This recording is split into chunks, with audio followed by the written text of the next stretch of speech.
Good day, and welcome to the FedEx Fiscal Year 2024 Third Quarter Earnings Call. All participants are in listen-only mode. Should you need assistance, please signal a conference specialist by pressing the star key followed by 0. After today's presentation, there will be an opportunity to ask questions. To ask a question, you may press star, then 1 on your touch-tone phone. To withdraw your question, please press star, then 2. Please note, this event is being recorded. I would now like to turn the conference over to Jenny Hollander, Vice President of Investor Relations. Please go ahead. Good afternoon, and welcome to FedEx Corporation's third quarter earnings conference call. The third quarter earnings release, Form 10-Q, and stat book are on our website at investors.fedex.com. This call and the accompanying slides are being streamed from our website, where the replay and slides will be available for about 1 year. During our Q&A session, callers will be limited to one question to allow us to accommodate all those who would like to participate. Certain statements in this conference call may be considered forward-looking statements as defined in the Private Securities Litigation Reform Act of 1995. Such forward-looking statements are subject to risks, uncertainties, and other factors that could cause actual results to differ materially from those expressed or implied by such forward-looking statements. For additional information on these factors, please refer to our press releases and filings with the SEC. Today's presentation also includes certain non-GAAP financial measures. Please refer to the Investor Relations portion of our website at fedex.com for a reconciliation of the non-GAAP financial measures discussed on this call to the most directly comparable GAAP measures. Joining us on the call today are Raj Subramaniam, President and CEO, Brie Carere, Executive Vice President and Chief Customer Officer, and John Dietrich, Executive Vice President and CFO. Now, I will turn the call over to Raj. Thank you, Jenny, and welcome to your first earnings call at FedEx. We are happy to have you on board leading the investor relations team. Before we discuss the quarter, I would like to congratulate Rob Carter on his upcoming retirement, which we announced last week. He has served as CIO for the last 24 years, leading FedEx in modernizing our IT infrastructure. I'm immensely grateful to Rob for his numerous contributions in establishing FedEx as an innovative, data-driven, and a people-focused company. We thank him for his dedication and service to FedEx over the years and wish him well in his upcoming retirement. Thank you also to the FedEx team for their exceptional work in Q3 by providing superior service for customers and delivering strong results, all while advancing our transformation initiatives. For the third consecutive quarter, we delivered operating income growth and margin expansion in a declining revenue environment. This is a very positive dynamic and a unique one in our industry. It demonstrates clear progress on our transformation and ability to manage what's within our control through DRIVE. We're strengthening our value proposition, improving the customer experience, and increasing profitability. This progress supports our long-term goals for sustainable margin expansion, improvements in ROIC, and value creation for our stockholders. Now turning to the details. Our transformation is driving continued improvements in adjusted operating income, margins, and earnings per share.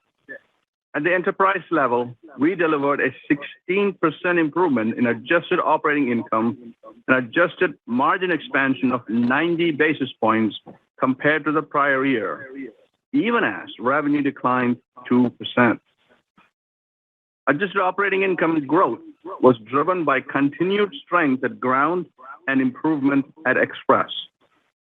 At the segment level, I'm particularly pleased with the results at Ground, where adjusted operating income increased 14% on 1% revenue growth, and adjusted operating margin improved to over 11% in the quarter. This reflects continued progress controlling expenses and effective yield management, including the ramping benefits from DRIVE. At Freight, the team's continued focus on profitable growth and cost management delivered strong margins and mitigated year-over-year volume challenges. Service levels remain exceptionally high, demonstrating our differentiated execution capabilities. We're also making progress at Express, where adjusted operating income increased, enabled by our ability to remove structural costs. Looking ahead, we are reaffirming the midpoint of our fiscal 24 adjusted EPS range while narrowing the range to $17.25 to $18.25. In fact, we now expect to deliver adjusted earnings above the midpoint of the range we shared last June, despite full-year revenue expectations that have deteriorated significantly over the past 9 months. This is clear evidence of our ability to execute. Turning to the Express business, it is my top priority to continue to make the changes necessary to align our air network with an evolving demand environment and unlock the full profit opportunity. While we have made progress at Express this quarter, there are several areas we're aggressively working to address in order to accelerate profit improvement. Service mix, network utilization, continued inflation, and other cost headwinds. First, with respect to service mix, we're seeing a clear international market shift towards deferred services. This is tied in part to the rapid growth of many of our e-commerce customers, where we are a critical enabler of global trade, offering unique solutions for our customers. More on how we are addressing this mix shift shortly. Second, weakness in global trade continues to constrain demand in an international business, which has remained challenged for longer than expected. As such, we're continuing to proactively realign our air network to match capacity to demand. And third, this quarter, Express experienced over $200 million of inflationary pressure on a year-over-year basis. We offset this with benefits from Drive as well as responsible headcount management. The dynamics I just outlined create significant opportunities for us to improve our network utilization. Last quarter, we introduced our tricolor strategy. Ultimately, this network design will enable us to improve the efficiency and asset utilization of the entire FedEx system. Put the right product in the right network, taking advantage of our continental surface networks in Europe and our market-leading FedEx Freight LTL network in the United States. And profitably penetrate new market segments at the right cost structure, including the premium air freight market. As we move forward, we are managing the execution of Tricolor with the rigor and discipline of Drive, and this will be a key element to our success. Moving to another area of opportunity. In Europe, we continue to improve our service levels and focus on commercial execution. However, the B2B environment remains challenged.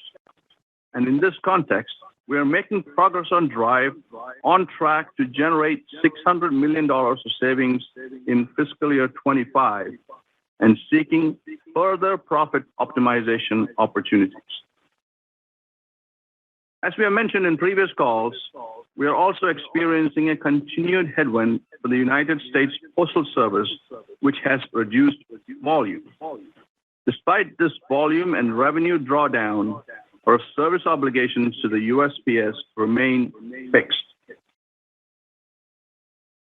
At Express and across the business, Drive remains a key enabler of improved profitability both in the near and the long term, as we change the way we work and identify areas for structural cost reduction. In Q3, we delivered $550 million of benefits from Drive, offsetting the impact of revenue declines and cost pressures. I'm encouraged by the progress across all three categories. This includes $290 million in our surface network, $110 million of savings in air network and international operations, and $150 million of G&A. Given the progress we have made year to date, we will deliver on our goal of $1.8 billion in permanent cost reduction benefits from DRIVE this fiscal year and are highly confident in the additional $2.2 billion in fiscal year 25. The work we are doing with DRIVE is also helping advance planning for Network 2.0. This quarter, we rolled out our new surface operations leadership structure. Under this new structure, leaders and their teams will be responsible for all express and ground package operations and facilities in their respective divisions, regions, and districts. This will enhance operational execution and offer greater insights into the package business overall with accountability at all levels. More broadly, we have now implemented Network 2.0 in over 50 locations, with dozens more to follow in calendar 2024, all while maintaining outstanding service. And as a reminder, we will begin the rollout of Canada in April and expect to complete this transition by October of 2024. And as part of our transformation, we are on track to complete the consolidation of FedEx operating companies into one streamlined and simplified organization, creating efficiencies as we build a stronger, more profitable enterprise. In June 2024, FedEx Express, FedEx Ground, and FedEx Services will consolidate into FedEx Express Corporation. The work we're doing to create a more flexible, efficient, and intelligent network is translating into direct improvements in our customer offering and profitability. When severe weather hits, it can cause a domino effect of delays and reduced service levels across our network. While we have always used data analytics to assess the effect of weather events, our new weather contingency playbook, developed by our planning, engineering, and DataWorks teams, enhances the process by leveraging predictive capabilities to proactively divert storm-bound volumes across our networks. By combining the power of digital insights and predictive analytics with our physical network, we effectively mitigated the impact of the January winter storms that hit our express hub in Memphis by shifting Memphis-bound express volume to ground or freight at the origin location. Despite this year's event having a longer impact to Memphis operations when compared to the weather event in February 2023, our network recovery was twice as fast. This quarter, we also announced a significant initiative, FDX, the fully integrated data-driven commerce platform that connects the entire customer journey from demand to returns. It'll provide real-time visibility to help our customers optimize and grow their business, leveraging our analytical capabilities and data from the 15 million packages we deliver every day. I'm excited to have Sriram Krishnasamy serving as Chief Digital and Information Officer effective July the 1st. His proven track record of driving optimization and innovation for our business through data and insights, combined with his deep knowledge of the network, will be critical to moving FedEx forward as we become a data-driven, digital-first company. As I look across the business and these financial results, there are clear signs of progress on our transformation.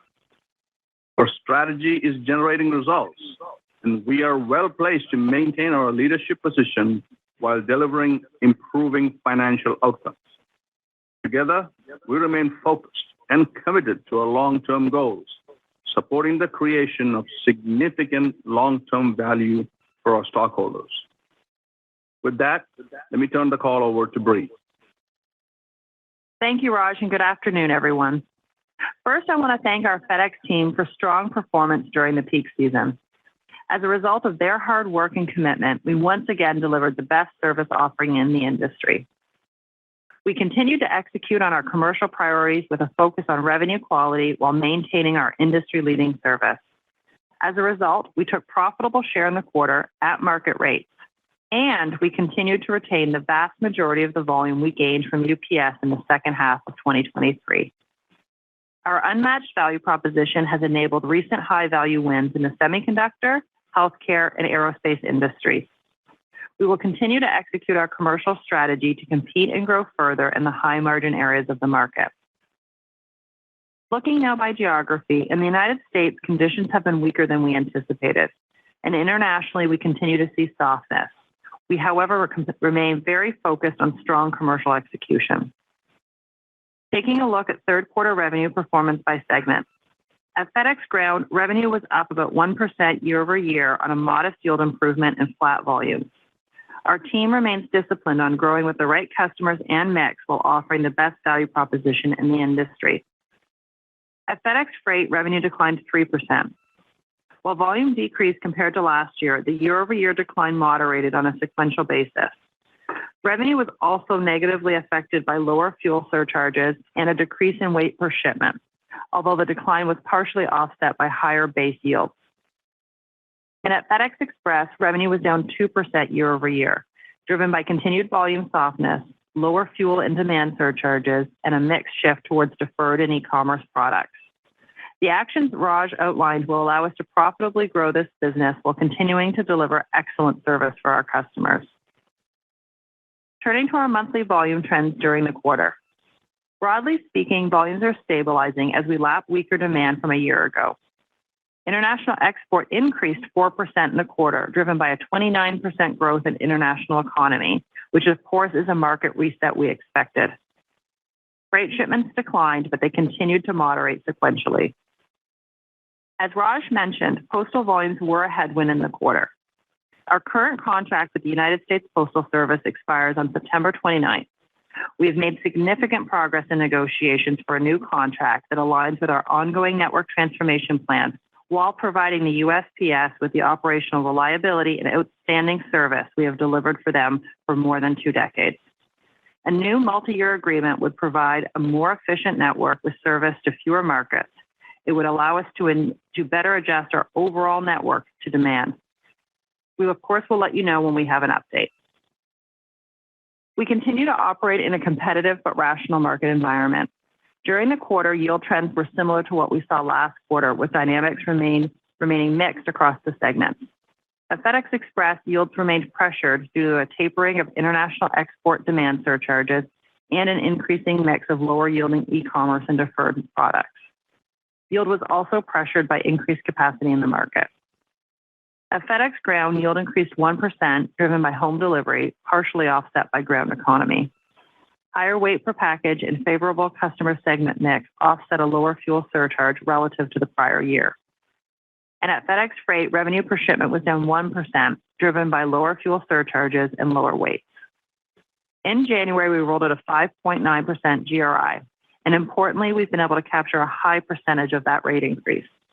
During peak, our holiday peak residential surcharges enabled us to effectively offset higher costs, delivering $120 million in profit. We are very confident we have the right strategy in place, balancing both volume and yield growth. We are building our network of the future with digital and data-driven solutions that simplify the customer experience and further strengthen our best-in-class customer offerings. For example, earlier this month, we enhanced our healthcare offering with more powerful capabilities to prioritize critical life-saving healthcare shipments above other volume within the network. Healthcare customers now have the ability to select monitoring and intervention service options. They cover categories such as temperature requirements and vaccines, and they do this at the package level. Each express shipment now includes specific healthcare identifiers so that if we need to intervene, we are able to do it with more speed and more precision. And of course, in January, we announced the FDX Commerce Platform. FDX connects the entire customer journey by offering end-to-end e-commerce solutions, making it easier for companies to grow demand, increase conversion, optimize fulfillment, and streamline their returns. The FDX platform will enable us to enhance our long-standing relationships with merchants of all sizes to help them optimize and grow their business.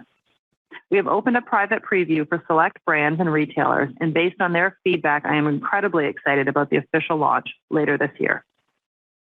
In closing, I am very proud of our entire global team and how they continue to deliver outstanding service as we navigate a very dynamic market. And with that, I'll turn it over to John to cover our financials in more detail. Thanks, Bree. Our third quarter results reflect ongoing progress on our DRIVE initiatives, as well as our continued focus on service and revenue quality. As a result of these efforts, we delivered operating income growth and margin expansion for the third quarter in a row, despite declining revenue in a challenging market environment.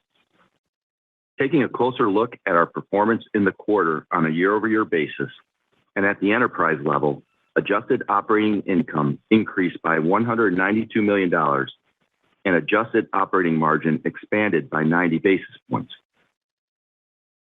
At Express, adjusted operating income increased by $134 million, and adjusted operating margin expanded 130 basis points. The benefits of DRIVE initiatives and an additional operating day more than offset lower revenue. At Ground, the team delivered another quarter of strong results.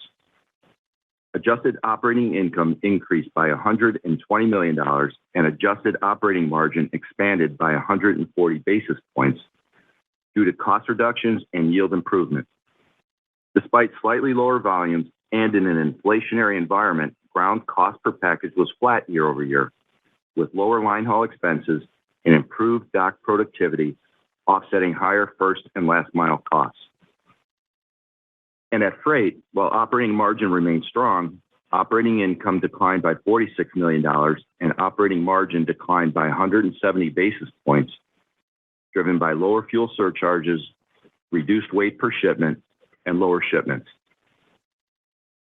These results also reflect the lapping of a $30 million facility gain last year, partially offset by the benefit of an additional operating day during the quarter.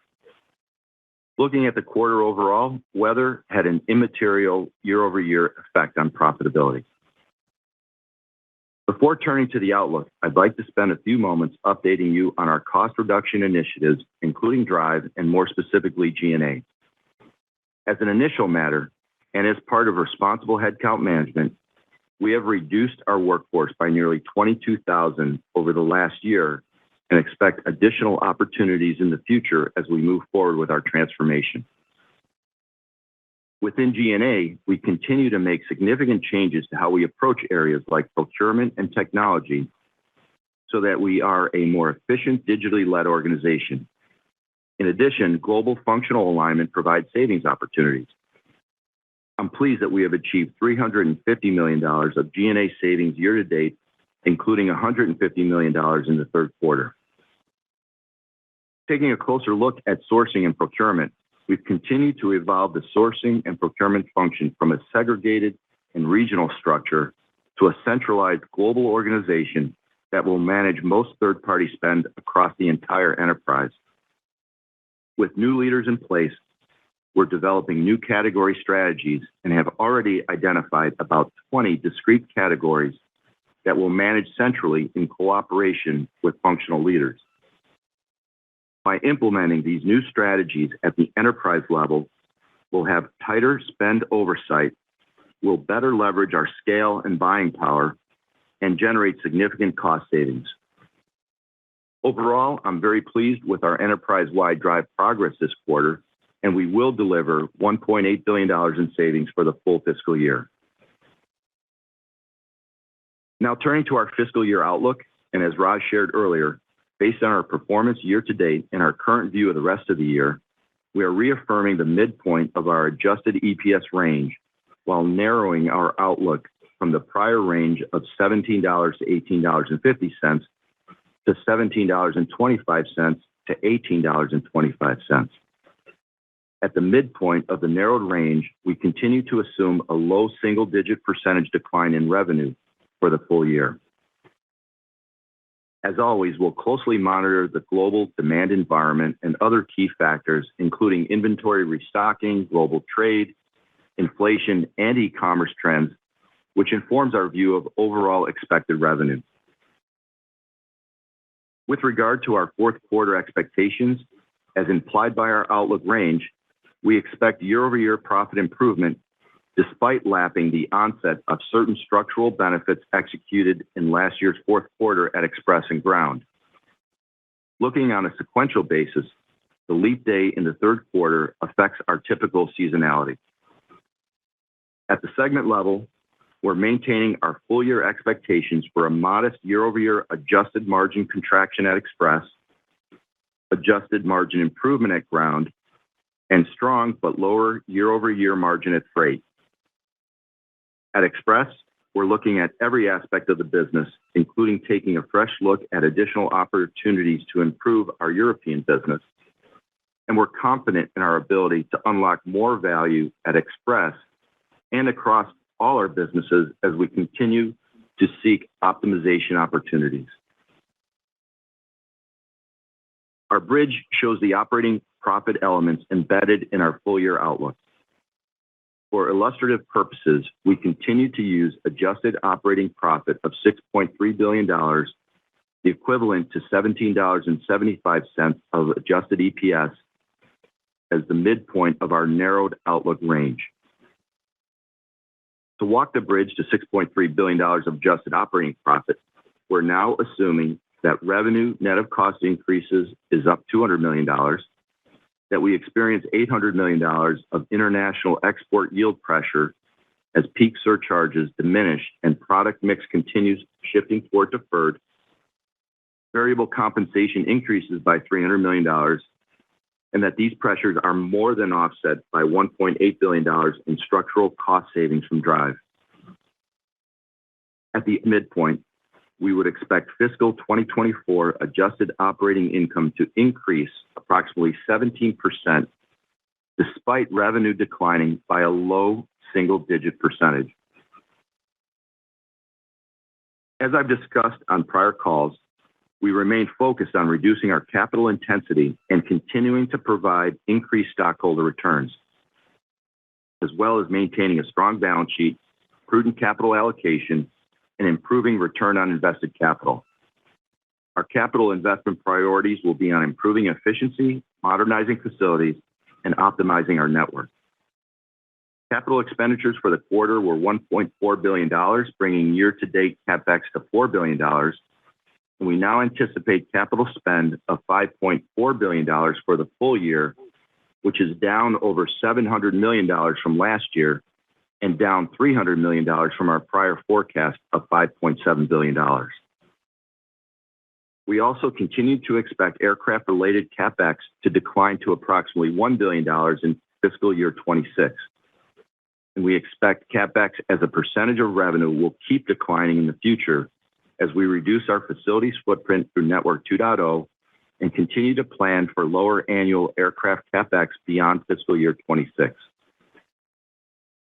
We currently have 37 jet aircraft parked, which is up from 20 last quarter. And as previously communicated, we will retire 9 more MD-11s in Q4. Consistent with our goal of increasing stockholder returns, we completed a $1 billion accelerated share repurchase transaction in the third quarter, bringing our total share repurchases for the first 9 months of the fiscal year to $2 billion. And we expect to repurchase an additional $500 million of common stock in the fourth quarter, bringing total fiscal year 24 repurchases to $2.5 billion, while also paying our dividend in line with our previously stated capital return plan. I'm also pleased to announce that our board of directors has authorized a new $5 billion share repurchase program, which augments the $600 million that remains available for repurchase under the $5 billion 2021 authorization. This reinforces our commitment to support long-term stockholder returns. Overall, I want to acknowledge and thank the entire team for their efforts in continuing to improve profitability in a challenging revenue environment. We have more work to do, but I'm encouraged by the commitment and focus I've seen from our teams to advance our transformation and provide our customers and stockholders with even greater value. With that, let's open it up for questions. Thank you. We will now begin the question and answer session. To ask a question, you may press star, then 1 on your telephone keypad. If you are using a speakerphone, please pick up your handset before pressing the keys. To withdraw your question, please press star, then 2. Please limit yourself to just one question. At this time, we will pause momentarily to assemble our roster. Today's first question comes from Jordan Alliger with Goldman Sachs. Please go ahead. Yeah, hi. Thanks for the update on Drive. If I did the math right, I think there's about $385 million or so left for the final quarter of this fiscal year. Can you maybe talk to where you think this money, where the savings, which buckets are going to go to, surface, air, G&A? And I'm also just sort of curious, on the surface side, how much of that is actually tied to express surface stuff? Thanks. So thank you, Jordan, for the question. It's John. And I'm not going to speak specifically to the number you raised with regard to the remainder of the year in Drive, except to say that we are committed to the $1.8 billion for the fiscal year. And I think it's safe to assume that's spread across all of our operating companies. And with regard to your question on surface, it's predominantly Ground, but as we continue to migrate towards Network 2.0 and through our Drive initiatives, there's a lot of complementary work that's being done together by the teams. So those savings are being realized both at Express and Ground. The next question is from Tom Wadowitz with UBS. Good afternoon. I wanted to ask you a bit about the trajectory of the margin on Express. The February quarter was quite a bit better than expected. And I'm just wondering, how do we think about that as you go into fiscal 25? I think two specific items you did mention. One, the $600 million improvement in Europe that I think would go to Express, and just kind of visibility on that. And also how we should think about postal. Bree, you had some comments, and I think that's been characterized as a $400 million headwind. So, is it reasonable to say that that's $400 million you kind of add back to the number? So anyways, just some broader comments on Express and some of the bigger items. Thank you. Great. Thanks, Tom. It's John again. We're quite pleased with the progress we've made at Express and the margin expansion. As Raj mentioned, this is all of our primary focus to continue that expansion, and we're excited about the opportunities that lie ahead for us in Drive. With regard to Europe, that will be a key focus area of ours, and we are committed to the $600 million that you mentioned. And the Postal Service, certainly, as we're negotiating towards a deal, if that deal were to materialize, you would expect that it's mutually beneficial for both sides. So we're looking forward to bringing that to closure as soon as possible. And all of that will contribute to our ability to continue to expand our margins at our largest sector at Express. The next question is from Jonathan Chappell with Evercore. Please go ahead. Thank you. Good afternoon. Bree, you'd mentioned a competitive but rational market environment as it relates to pricing and yields. We are several quarters into the demand downturn here. And of course, there's been some competitive issues directly, in your business. As you look forward, if we continue to kind of bounce along this bottom on demand, internationally, but I think more specifically to the United States, does the pricing environment start to waver at all a bit? Do you really need a macro tailwind before we can see maybe a stabilization or reacceleration of yield? Hi, Jonathan. Thanks for the question. I think from a competitive environment perspective, yes, it is competitive, but I don't think that's particularly different in our industry. We're very used to a competitive environment, and the market does feel quite rational to me. When we look at the yield focus for the team, I'm actually pleased with the discipline of both the sales and the pricing organization. If you remove the fuel headwind across each one of our segments, Express, Ground, and FedEx Freight, we have kind of low single-digit yield improvement at the base. So I think the team is continuing to execute on our revenue quality strategy. And from a momentum perspective, we do have some headwinds this year that will diminish next year, especially in the international market. If you think about calendar year 23 from an air freight perspective, the overall air freight market yields decreased between 30 and 40%. That is not going to repeat next year. And then, of course, from an international demand surcharge, it will continue to be a headwind in FY25, but less of a headwind than this fiscal year. The next question comes from Bascome Majors with Susquehanna. Thanks for taking my question. So in June, you'll complete the legal consolidation of Express, Ground, and Services as part of the One FedEx effort. Can you give us a look at how that will change how you manage the business starting in July, how it will change how you report your financials and operating stats? And can you give us some assurance that we'll get a deep history of comparable financial and operating data to help track your progress as you get further into the operational side of the integration in 2025, 6, and 7? Thank you. Thank you, Bascome. And let me start, and then John can add on to this. First of all, we are well on track to complete our consolidation of FedEx operating companies. This has been a lot of great work has already been done, and into one streamlined and simplified organization. I think two words going to describe this move. One is efficiency, and the other one is effectiveness. I think we are looking forward to this structure that actually moves us forward on both fronts. And I think at the end of the day, these transformation efforts will set us up to drive improved performance and profitability over the long term. I'll give it to John to talk about the rest of it. Yeah, thanks, Raj. And from a reporting standpoint, and we'll be providing more details regarding the new reporting structure as we go forward. But I think it's fair to say that we'll continue to break out both Ground and Express yield and volume by service as we currently do. And frankly, continue to provide sufficient data for you all to monitor the performance in those business segments. The next question comes from David Vernon with Bernstein. Hey, good afternoon, everyone, and thanks for taking the question. So, Raj, in your prepared remarks, you talked about the tricolor strategy and going after the premium air freight market. Could you talk a little bit more about what that is? I guess I'd always been under the assumption that you guys were the premium part of the air freight market. And how does this realignment actually open up some revenue that maybe you don't have access to today? Thank you, David. Well, I think I'm going to take a minute here to talk about tricolor because I think it's a good opportunity. So bear with me for the time I'm going to take here. Firstly, tricolor is a fundamental redesign of our network to improve the utilization of assets, our ROIC, profitability, and our operating margin. And first and foremost, our overall capacity will be determined by the demand environment, and tricolor will allow us to better flex our capacity to match demand.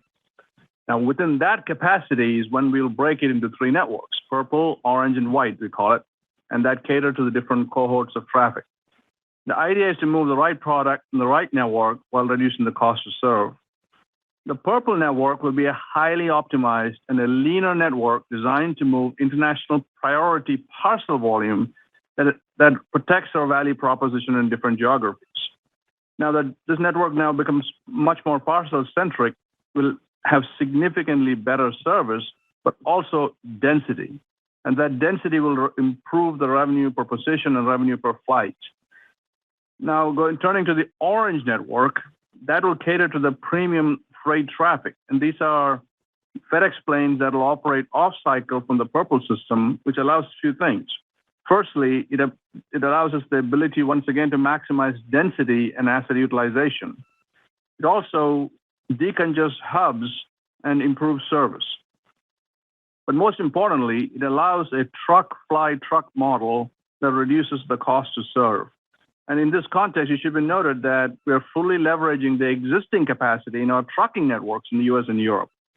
Prior to fiscal 24, we haven't really moved any international freight shipments in our market-leading LTL network with FXF. And now it's already begun to change, but in tricolor, it'll take full hold here.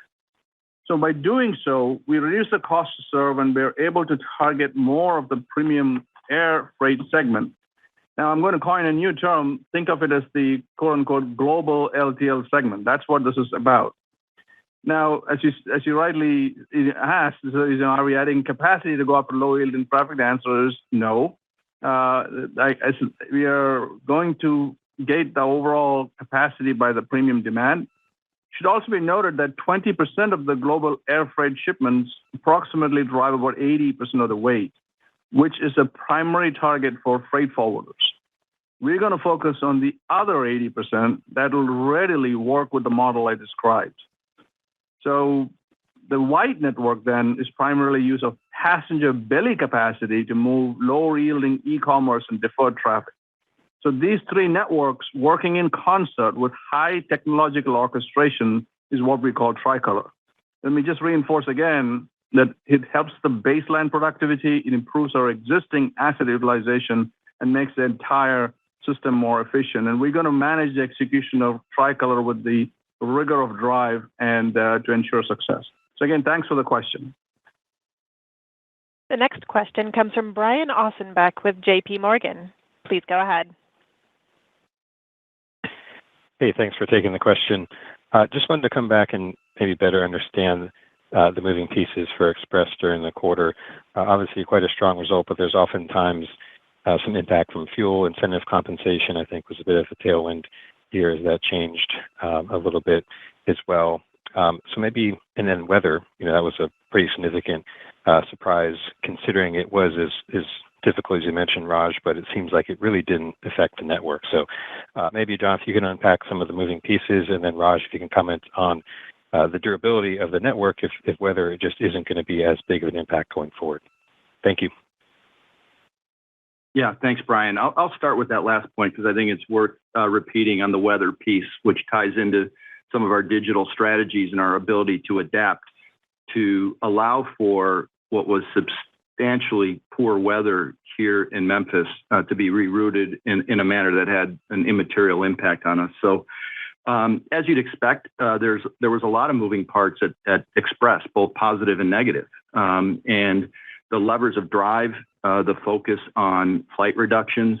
For example, we had 5% fewer flight hours in the quarter. And there are some additional benefits that flow from that on your cost side, because when you're not flying airplanes, you're able to avoid certain maintenance costs. The Air Ops team is doing an exceptional job of managing its cost for aircraft that are grounded, whether you're using what's called green time on engines that are available, limiting your inventory purchases and so forth. So it's really across the gamut where we're seeing improvement there, all in the midst of some revenue headwinds that Raj and Bree talked about. So we're going to continue to keep our head down and focused on our costs. One of the things I like to say, this is a journey, not a destination, and we still have a long way to go at Express, and it is our primary focus, and look forward to keeping you posted on further improvements. And Brian, I don't think I have much to add to what John has talked about. I think the idea that we use our latest and greatest in digital tools, and the notion that we are now able to look at FedEx, as a overarching network and able to move things helps us. Of course, we got to see as the weather patterns. Those are very impossible to predict. But I'm just pleased with the work that we did this time around, and we'll continue to get better in this regard. The next question comes from Jeff Kauffman with Vertical Research Partners. Thank you very much, and thank you for the detail on Drive. Jenny, welcome. Look forward to working with you. Real quick, the puck doesn't stay in one place. It's always moving around, and I think you're alluding to this with what you're doing with Drive and Tricolor, but I'm just kind of curious from your perspective. We announced this plan about year and a half ago, back at the analyst meeting almost 2 years ago. How has the network design and some of the Drive goals when you're completed with this changed since you began this process? Well, I think we introduced Tricolor in the last conference call, and I think this design is just being put in place as we're speaking here.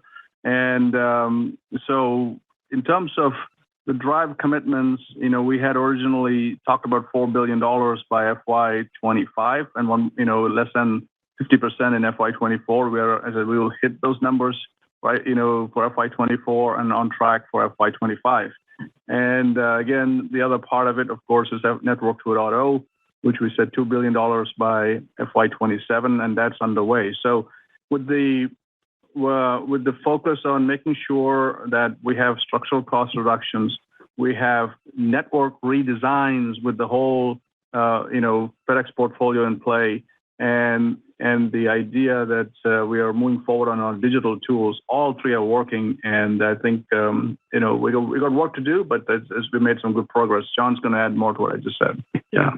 I think what I would add to that as well is to your comment about a kind of changing environment. The teams meet weekly on this, and there are some programs that are delivering more than we expected, and there are some programs that are delivering less than we expected. But we're always looking to fill the pipeline as well on additional opportunities. And that's an ongoing project, and that speaks to drive being part of our culture going forward. That's not going to stop, and we're going to adapt to a changing environment, and I think that will help us as we move forward. The next question comes from Ken Hoexter with Bank of America. Hey, great. Good evening. So Raj and team, I guess I love the results in terms of the speed here at Express, but I'm confused a bit by the messaging. Last quarter, you talked about seasonal declines at Express and what occurred from Express going down to, which should be maybe near break even given the seasonal moves, yet it was up, so significantly 130 basis points year over year.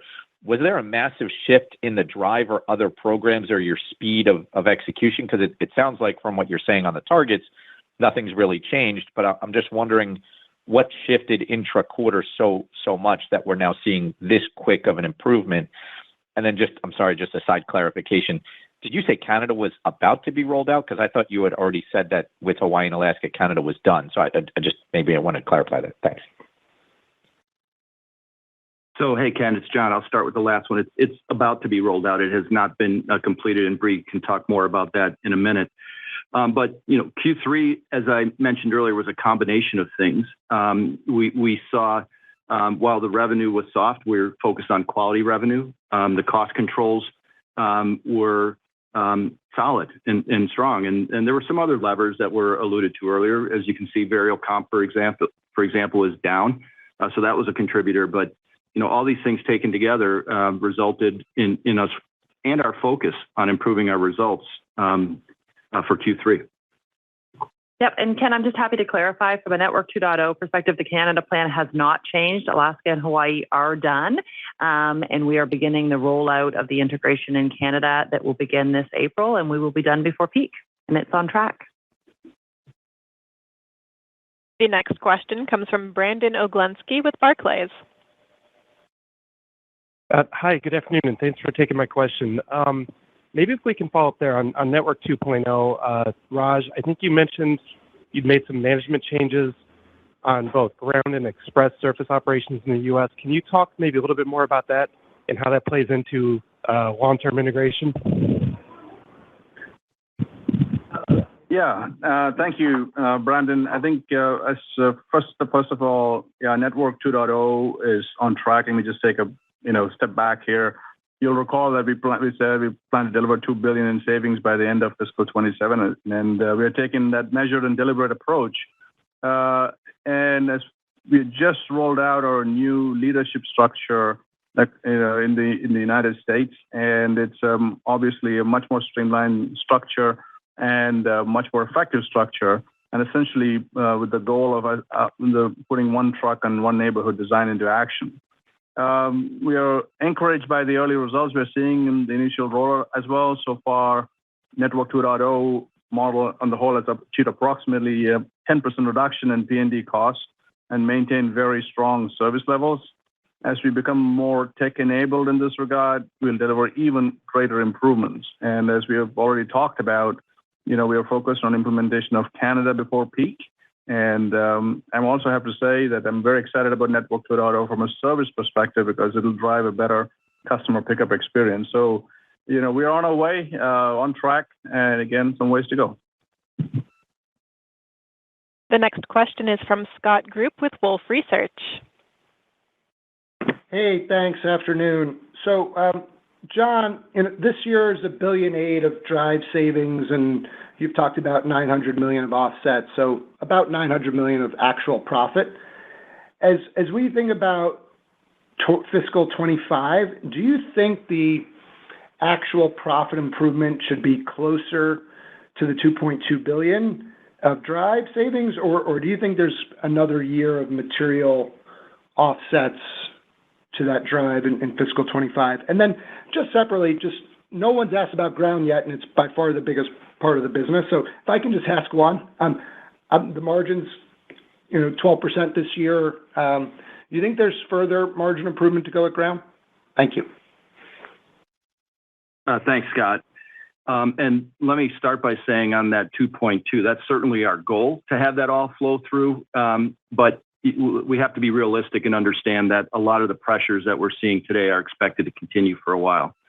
And while we're going to continue to focus on those things within our control, there are certain things outside of our control. And so our goal is to have as much pass through to the bottom line as possible. And we look forward to keeping you up to speed on that, including, when we next talk in June. With regard to Ground, exceptional story, exceptional performance from the team. I believe those margins are sustainable, and there's still a number of projects in the pipeline that allow us to continue to grow and expand that business and those margins. So again, that's going to be our focus as well. The next question comes from Helane Becker with TD Cowen. Oh, thanks very much, operator. And hi, team. I have, I guess, two questions. One is, as part of the whole redesign of the network and the business and collapsing everything into one, have you thought about shifting to a calendar year rather than staying on a May fiscal year? And my second question is maybe for Raj. A lot of investors push back to me about the business that, the way you're structuring the business, and I noticed the stock after market was up quite a lot after, the earnings release.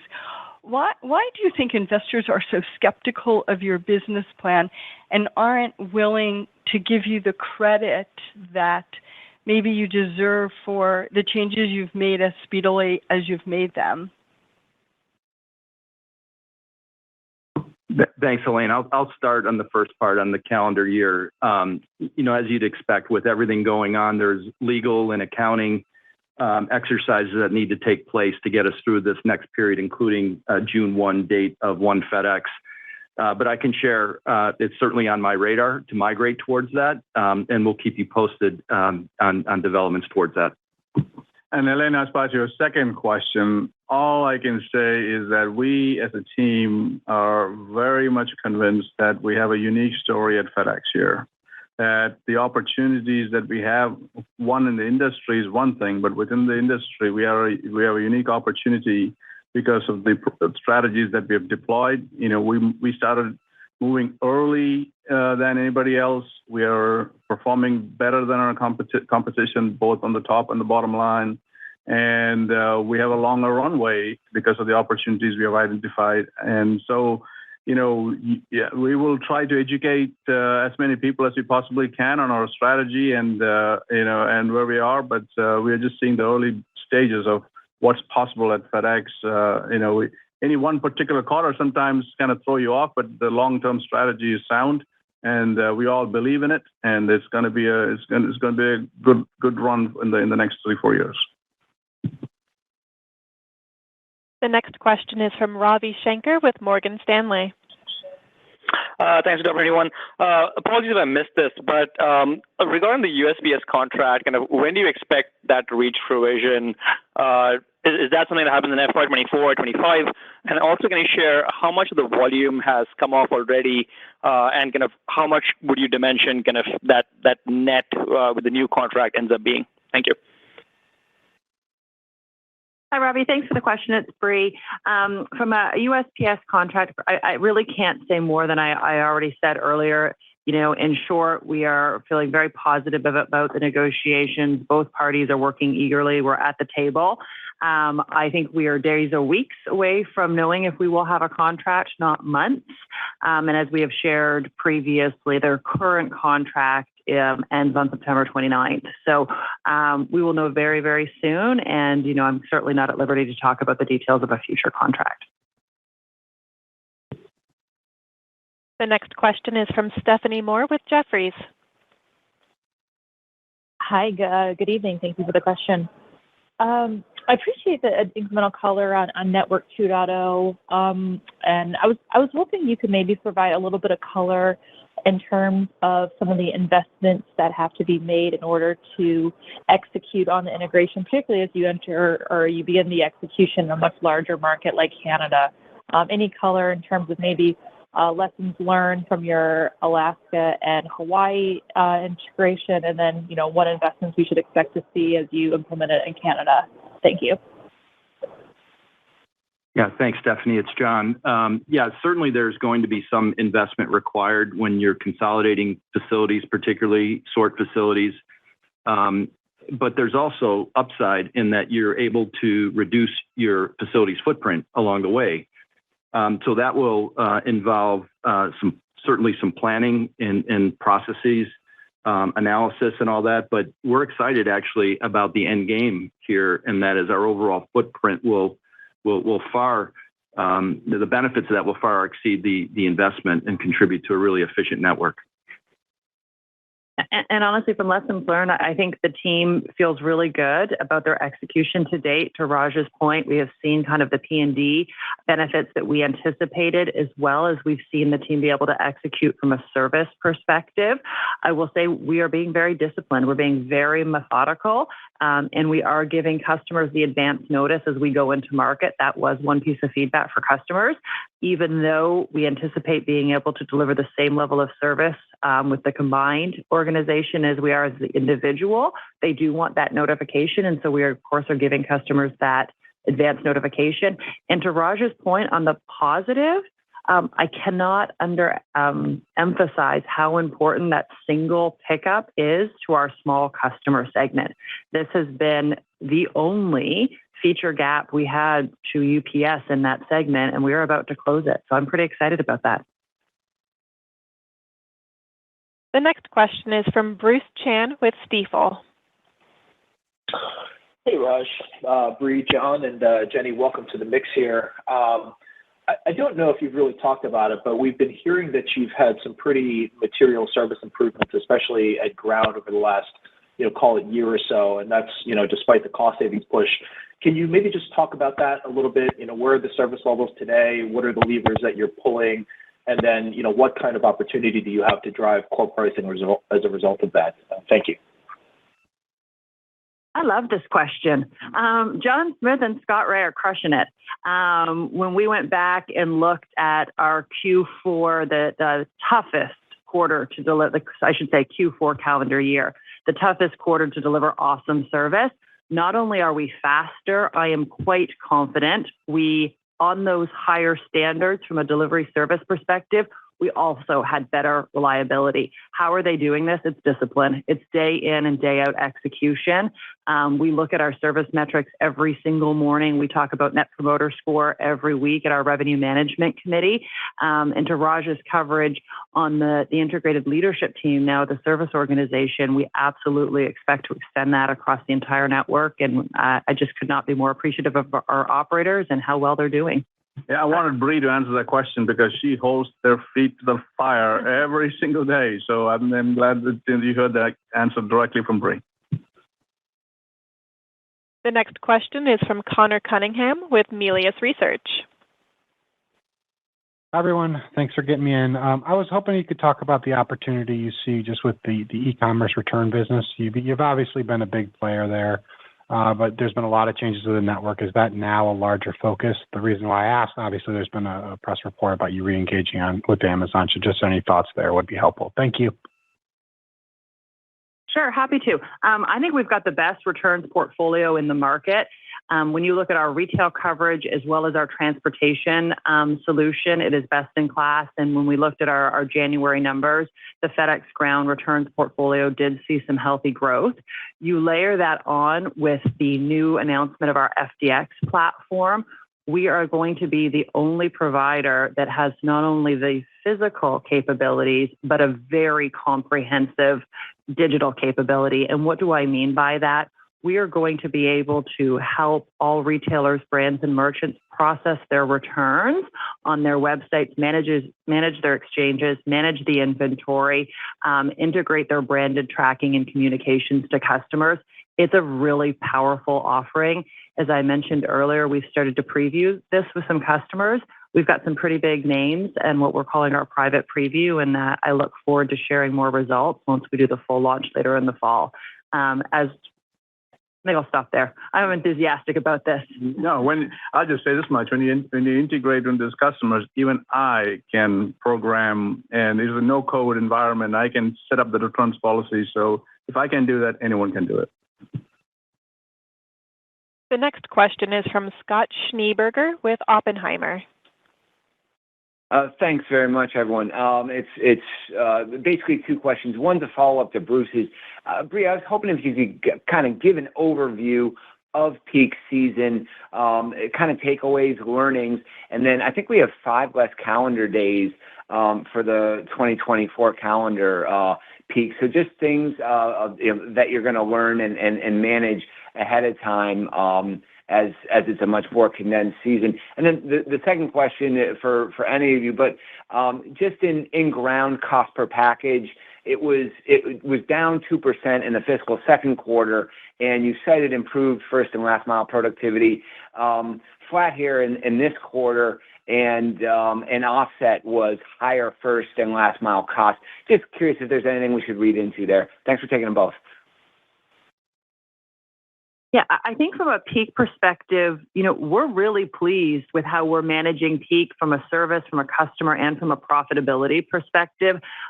First and foremost, the team starts literally now for this coming peak. And what do I mean by that? We are already talking to customers about what their peak requirements are for next year.